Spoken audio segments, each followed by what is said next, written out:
Amaia Zabarte zauritutako karga argindu zuen ertzainak, kolpea etzela joan pilota baten ondorio izan adierazi du.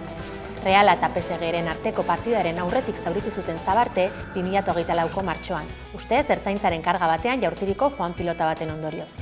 Astearte honetan egindako adierazpenetan ordea, dispositiboaren arduradunak zauria harri batek sorturikoa izan zitekela azaldu du hipotesi gisa. Sekuela neurologiko eta psikologikoak ditu Zabartek gertakarien harira.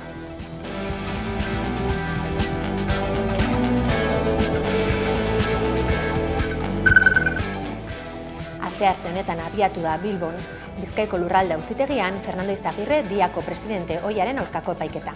Elkarteari zuzenduriko 4,75 milioi euro bereganatu izana egotzi diote bertako buruzen bitartean. Fiskaltzak 7 urteko espetxe zigorra ezartzea proposatu du iruzur akusaziopean. 2016 eta 2021 bitarte izan zen Izagirre Bizkaiko Diako presidente. Galdaokoko EAJko bozeramaileare izan zen, baina kargo utzi zuen 2022an delitu hauekiko ikerketa martxan jarritakoan.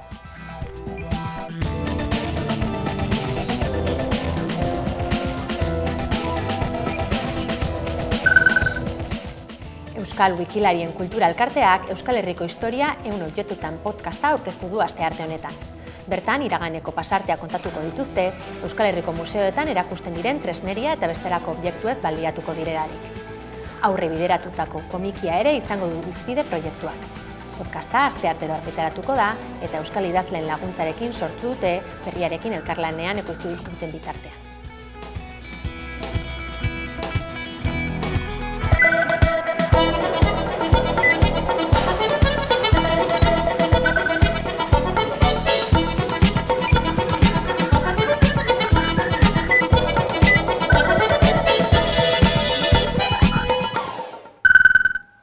Gabon guztioi eta ongi etorri azaroaren 4 honetako albistegira.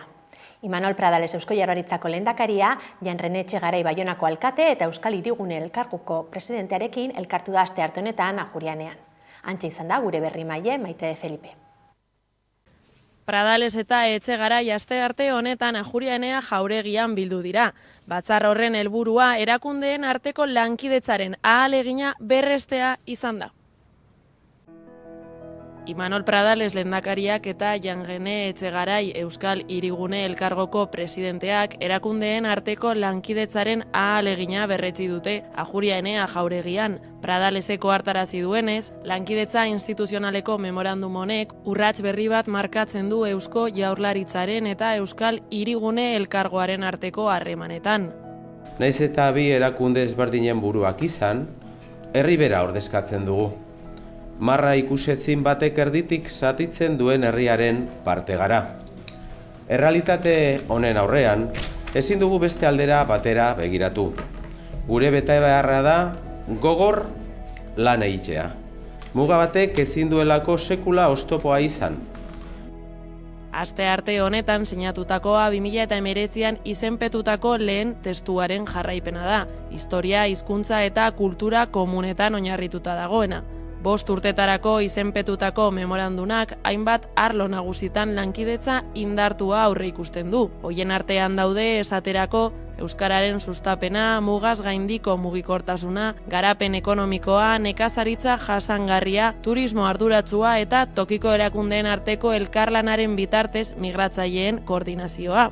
Hala nola adierazi dute, bi erakundeak memorandumaren aplikazioaren jarraipena egiteaz arduratuko direla, baita lankidetza eremu berriak aztertzeaz ere. Azken urteotan, bultzada berezia izan du hizkuntza ofizialen kontseiluak eta berritasunekin datoz. Berau eraberritzeko bilera egin dute Donostiako Miramar Jauregian eta egitura berriak erabat aldatu du organoaren forma eta funtsa. Besteak beste, EHU eta Eusko Jaurlaritzako ordezkariek hartu dute parte batzarrean. Hizkuntza ofizialen kontseilu berria eratzeko bilera egin dute Donostian. Miramar Jauregian batu dira astelehen arratsaldez Euskal Herriko Unibertsitateak hizkuntza ofizialen kontseilua berritzeko antolatutako bileran.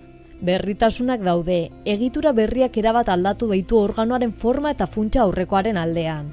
Orain arte Espainiar Estatuko administrazio orokorrarena baino etzen. Aurrerantzean ordea autonomia estatutuetan aitortutako hizkuntza propioak dituzten autonomia erkidegoetako ordezkariak eta erakunde garrantzitsuak ere kontseiluaren parte izango dira.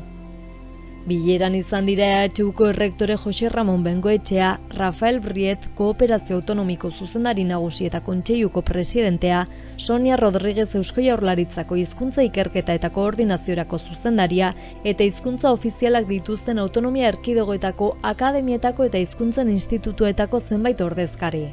Atzera begira jarriz 2008an sortu ziren Espainiar Estatuko Administrazio Orokorreko Hizkuntza Ofizialen Kontseilua eta Hizkuntza Ofizialetarako bulegoa, herritarren hizkuntza eskubidei arreta hobea eman asmoz. Ordutik hona Hizkuntza Ofizialen Kontseiluak 8 bilera egin ditu. 2018 urtetik aurrera bultza berezia izan du. Hizkuntza ofizialak dituzten autonomia erkidegoak gonbidatu baitituzte bileretara. Baita pixkanaka arlo horretan garrantzitsuak diren eragile berriak ere, hala nola erakunde publikoak, akademiak edo hizkuntza institutuak. Hitz egiteko aukera zuten baina botoa emateko eskubiderik ez. Orain organo berria sortuta hori aldatu dute.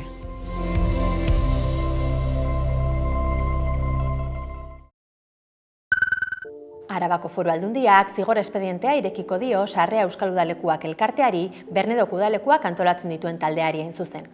Ramiro González buru duen gobernuak 2 arau hauste egotzi dizkio, 2 ala 2 alora administratiboari lotuak.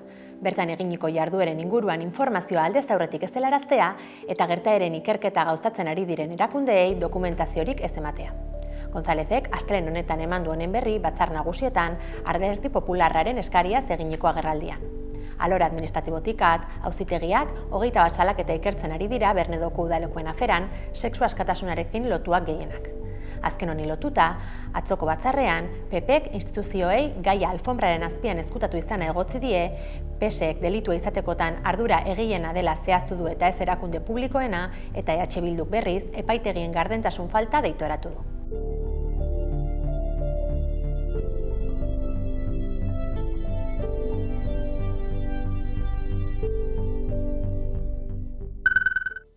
Euskal Sukaldaritza tradizionalaren lehen edizioa ospatu dute astelehen honetan Saran.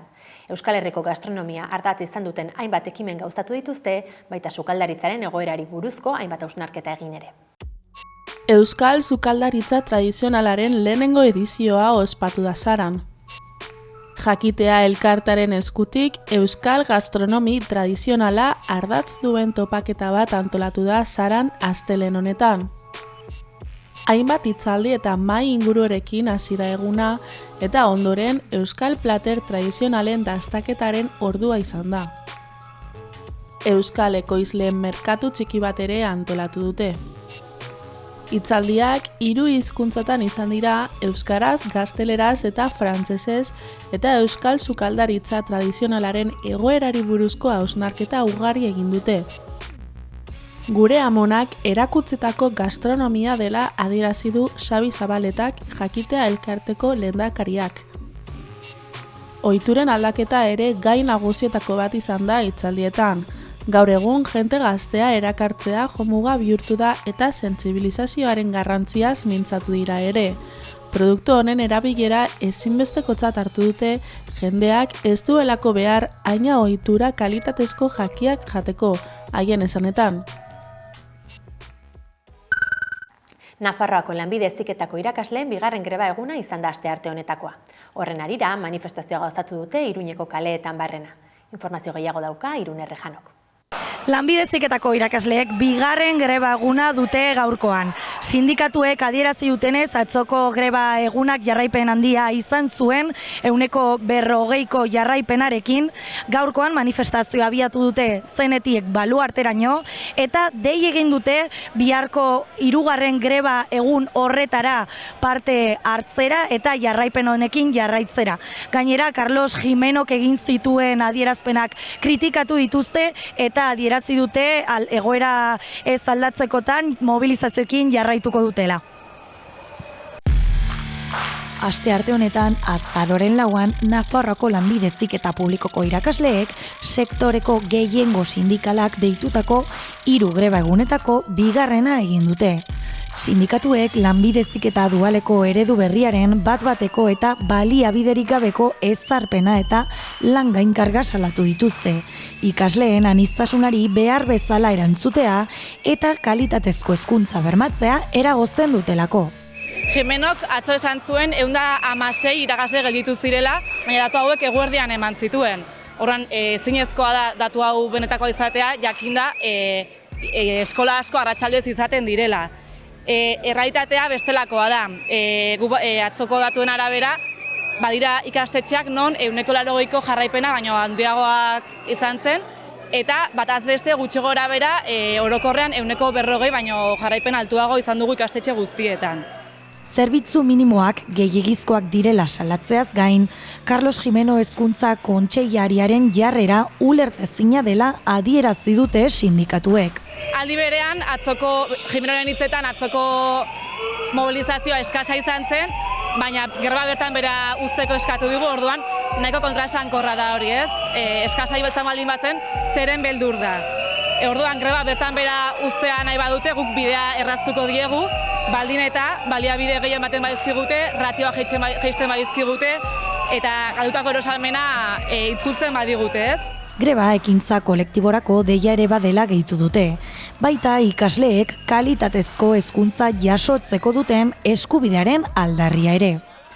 Dei egin dute bihar asteazkenean, 10 eta 4 Nafarroko jauregiaren aurrean egingo duten elkarretaratzean parte hartzera.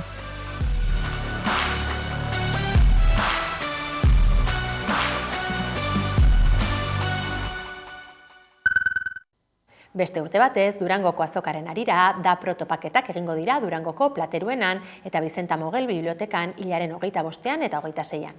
Gaur eman dituzte xetasunak prentsaurrekoan eta bertan izan da Xabi Alo lankidea. Azaroaren 25ean eta 26ean egingo da DAPRO topaketaren 7. edizioa Durangoko azokaren atarian. Musika eta familia ikuskizunak eskaintzen dituzten sektoreko sortzaileen, profesionalen eta programatzaileen arteko elkargunea izango da. Deialdi honen helburua delako euskerazko sortzaile hasiberriei leku bat egiten laguntza egitera guzti horietan, eta zelan ez, euren ibilbide profesionalean lehenengo pausuak ematen laguntzen. Topaketetan aurrez aurre ezagutzeko aukera izango dute sortzaileek etorkizunerako lankidetza aukerak bultzatzeko helburuarekin. Aurten 19 musika proiektu aurkeztu dira eta horietatik 10 erakutsiko dira Durangoko Plateruenan. Baina, proposamen guztiak ikusita, esan dezakegu, más o menos erdia baino pixkat gehiago pop-rock estiloan jaso ditugula, eta bestalde musika klasikoa, elektronikoa eta folkia ere eukitugula, beste erdi horretan.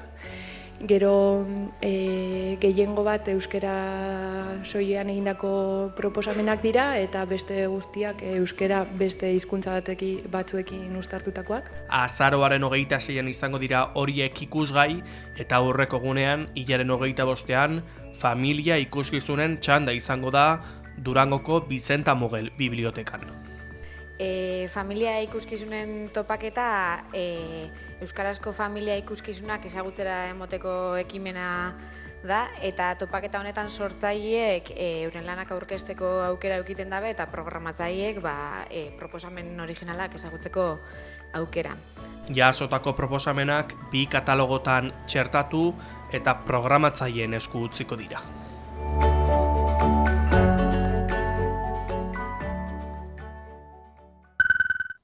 Orain, eguneko elkarrizketarekin utziko zaituztegu. Ander Goiatxe, Euskal Herriko Kontseilu Sozialistako bozeramaileari egindakoarekin. Kaixo guztioi eta ongetorri. Aktualitateri utziko diogu gaurkoan ere, etxebizitza, gehiegikeria poliziala, Palestraren aldeko aldarriak eta Euskal Herriko estena politikoa hizpide ditugularik. Eta horretarako 11ko platora gonbidatu dugu Ander Goiatxe, Euskal Herriko Kontseilu Sozialistako bozeramailea. Arratsaldeon, mila esker gonbidapenan hartu izanagatik. Ez erratik. Hasteko jendea pixka bat kokatzen saiatuko gara, zein kontekstutan sortzen da Euskal Herriko Kontseilu Sozialista? Euskal Herriko Kontseilu Sozialista duela 2 urte, oraindik ez 2 urte, baina ia 2 urte sortu zen, Eibarren egin genuen ekitaldi baten bidez, ez? Baina azken fidean Kontseilu Sozialista izan duzen, mugimendu sozialistak azken urteotako garapenaren azken emaitza, ez? Guk esplikatzen dugu mugimendu sozialistak orokorrean 2 elementu nagusiri erantzun diela, edo 2 elementu nagusiren baitan sortu dela. Lehenik eta behin krisi kapitalista, ez? Hasieratean gazte generazioak, ez? Gazte antolakunde bezala ekin zielako bere bidea mugimendu sozialistak, baina orokorrean langileari zuzenen egiten diona, bizi dugunez, nolabaiteko oligarkiaren ofensiba orokor baten baitan, izan bere aurpegi ekonomikoan, bere aurpegi politikoan, beste fascismoaren edapenean, erreakzioen gorakadan, eta baita ere, bizi dugun eskalada beliko kontestu honetan, ez? Guzti horrek, azken finean, langilearentzat nolabaiteko bere bizi baldintzen, bere bizi espektatiben nolabaiteko muga bat edo eten bat eragin du. Eta guzti hori ere, duela hamarkada bat edo, gertatu zen azkeneko Euskal Herriko azkeneko ziklo politikoaren itxierarekin ere, ez? Lotu genezake azken finean horrek ere bultzatu zuelako ezkerreko esparru politikoan, ez? Gutxienez bertan militatzen geunden militante askoren baitan nolabaiteko hausnarketa prozesu bat, ez? Bide horri iraultzaileak edo sozialismoaren gaur eguneko presentziak eta bide horriak nondik joan gaitezken eta hausnartzeko, ez? Eta prozesu horren ondori izan du da, ez? Euskal Herriko Kontseilu Sozialista mugimendu horren urteetako garapenaren fruitua, ez? Beraz, zeuen oinarri ideologiko horri eutxiz, zeintzuk izango lirateke ezartzen dituzuen hildo nagusiak edo nola identifikatzen duzute zeuen burua? Bai, EHKS antolakunde komunista edo sozialista iraultzailea dauka bere burua, ez? Azken finean guk helburu nagusi bezala jartzen dugulako, bai hemen Euskal Herrian, zein Euskal Herritik kanpo ere, sozialismoaren eta estatu sozialismoaren eraikuntzarako baldintzarik eta horrenak jartzea, ez? Hori da orokorrean gure jardunaren bide horria edo helburu nagusia, ez? Eta horren baitan, dauzkagu lerro desberdinak, frente desberdinetan egiten dugu lan, problematika desberdinei erantzunez, eta hori da azken finean ere EHKS-enen baitan bere sorreraren benetako arrazoietako bat, ez? Momentua horrek markatu zen, azken finean etxebizitza auzian, auzi laboralean, ekologismoan, herri eta auzoetako problematika politikoetan, konjunturak markatzen dizkigun ere auzi desberdinei eragiteko gaitasun horrek, ez? Horrek markatu du azken finean EHKS-enen jarduna eta horrek markatzen du ere gure egunerokoa, ez? Euskal Herriko eszena politikoak ezkerrean edo baditu ezkerrean identifikatzen diren hainbat alderdi, zeintzu nola ezberdintuko zinatekete dauden beste alderdi horietatik? Azken finean, egungo kontestuan ematen dugun erantzunak desberdintzen gaitu, ez? Hau da, guk aipatu dugun kontestu horren aurrean, krisi kapitalistaren, bere forma desberdinen aurrean, aldarrikatzen duguna da langileriak bide horri propio eta independente bat garatu behar duela, ez? Azken finean, haustura bat markatu behar dela, eskalada belikoa, ofensiba ekonomikoa eta langileriaren pobretzea, eta gure askatasun politiko, zibilen murrizketak eragiten ari den bide horri, kapitalistarekin, ez? Eta zentzu horretan, guk uste dugu beharrezkoa dela, ez? Gaur ere, eta egungo garai hauetan ere, borrokan eta antolakuntzan oinarrituriko bide horri politiko bat irekitzea, ez? Azken finean, langileren emantzipazio helburuak presente izanik, eta horretara begira hori delako gure ustez, benetan haustura prozesu bat, edo benetako alternatiba iraultzaile bat, ez? Planteatzeko edo markatzeko bide horria edo egin beharra, ez? Euskal Herriko Kontseilu Sozialistak edo, kasu honetan, barruan duzen gazte antolakundea, GKS-ek izandako hainbat aferataz ere hitz egin genuke elkarrizketa amaitu aurretik, eta esaterako Jai Herrikoietako txosnen inguruko afera hori ukitu nahi genuke. Behin baino gehiotan azaleratu duzuelako, txosnen antolaketa horretan espazio lortzeko arazoak izan dituzuela Euskal Herriko hainbat txokotan. Zer irakurketa egiten duzu horren inguruan eta zer uste duzu dagoela arazo horien atzean? Guk irakurketa argi bat egiten dugu, ez? Guk uste dugu mugimendu sozialistak orokorrean urte guzti hauetan demostratu dela, gaitasuna duela eta prestutasuna duela eragile desberdinekin elkarlanan aritzeko, txosnagunetan, eta horren adierazle dira, ez? Euskal Herriko herri gehienetan, hamarnaka herritan, daramagun dinamika, ez? Inkluso, ez dakit, mugimendu sozialista, majoritaria den txosnagunetan, ez? Dagoen dinamika guztia barne eta beste eragileekin daukagun elkarlan hori barne, ez? Zentzu horretan uste dugu mugimendu sozialista txosnagunetatik kanpo usteak ez duela justifikaziorik. Eta uste dugu ja urte guztietako afera honi erantzuna eman behar zaiola eta uste dugu erantzun hori etorri behar duela ja. Uste dugu badela garaia eta espe dugu urrengo urteko jaietarako mugimendu sozialistak txosnagunetan, gutxienez kanpo uste duten txosnagunetan leku bat edukitzea. Kanpo edo gelditu zareten txosnagun horietako batzuk EH Bilduk alkatetza dituen udalerrietan gertatu dira. Hala ere, irailean egindako elkarrizketa batean, Arnaldo Otegi EH Bilduko idazkari nagusiak adierazi zuen, beraiek ez dizuetela inolako beto politikorik jarri eta berez autogestionatutako guneak izanik, jendeak GKS-erekin ez dela ondo eramaten, edo GKS ez dela jendearekin ondo eramaten, hori da berak plazaratu zuena, ez dakit zer diozun horri esateko.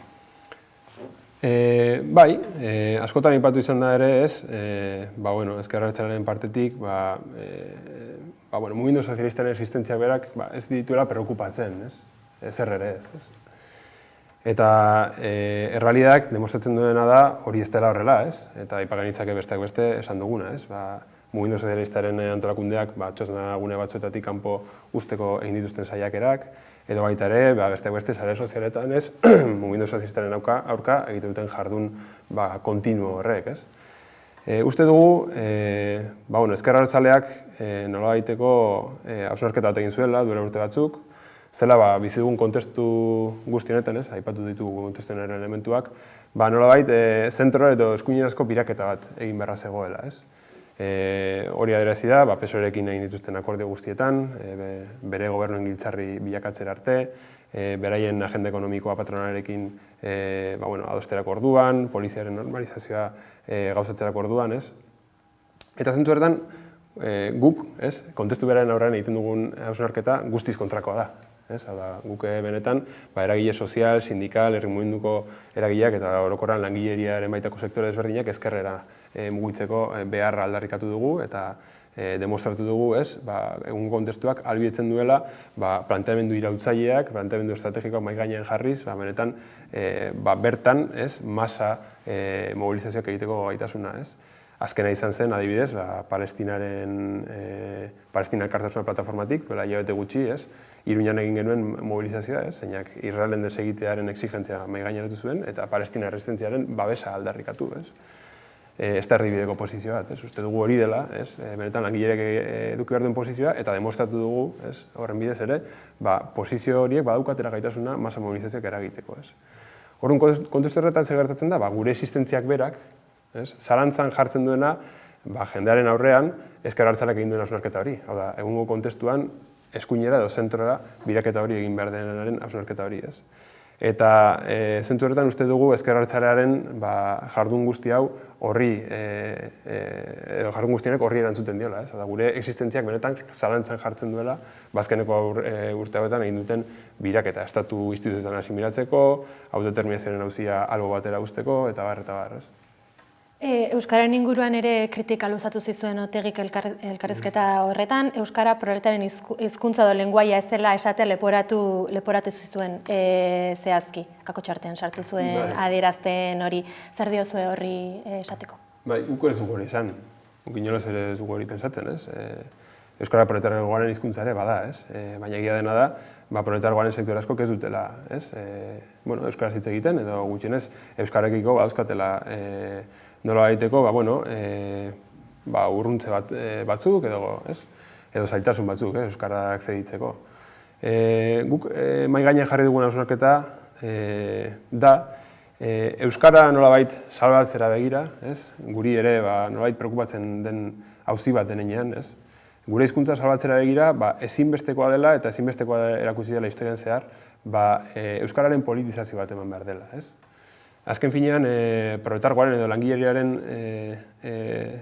sektoreek edo sektore zabalek Euskararen gaineko sensibilizazio bat edo Euskara bere egiteko ariketa bat egingo dutelako, baldin eta Euskara proiektu emanzipatzaile integral edo orokor baten baitan ere txertatuta baldin badago.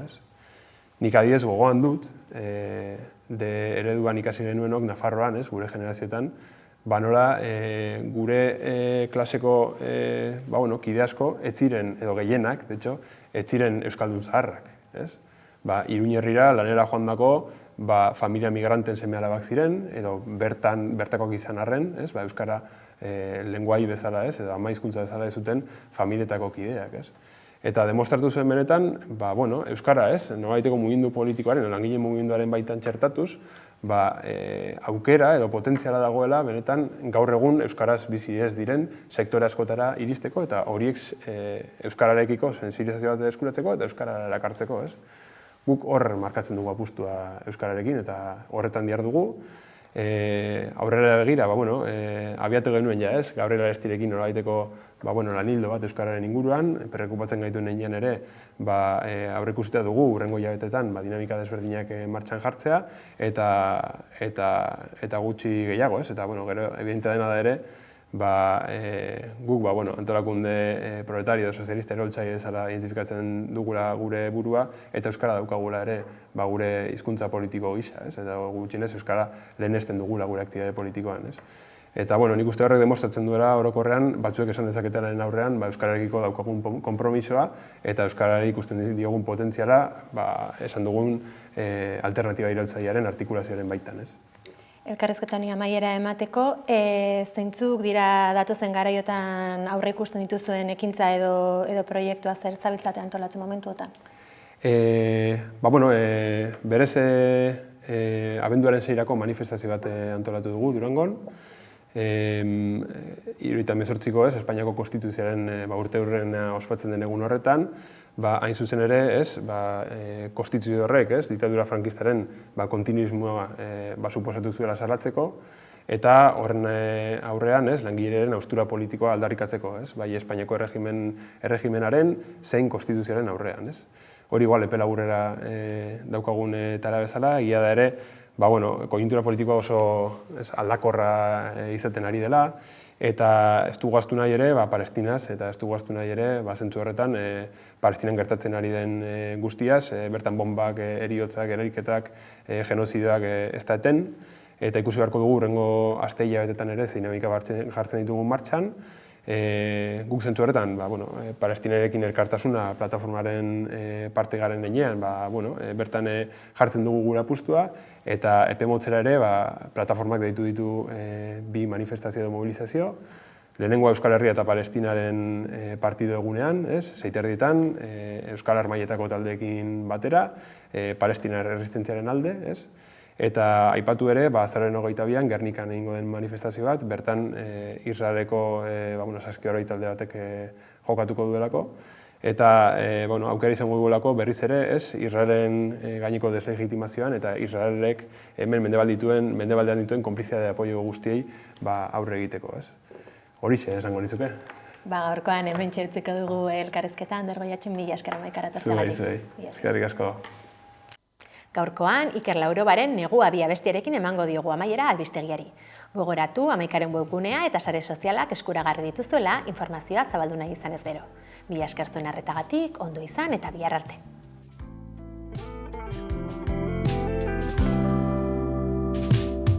Lainotu didazu zerua, elurte zina egin zain negua, sandaliak ez dituzu kendu, urtaro izoztu honetan zehar, baina gaur agian itzuliko zara berriz, leioak zabalik utziko ditut zuretzat.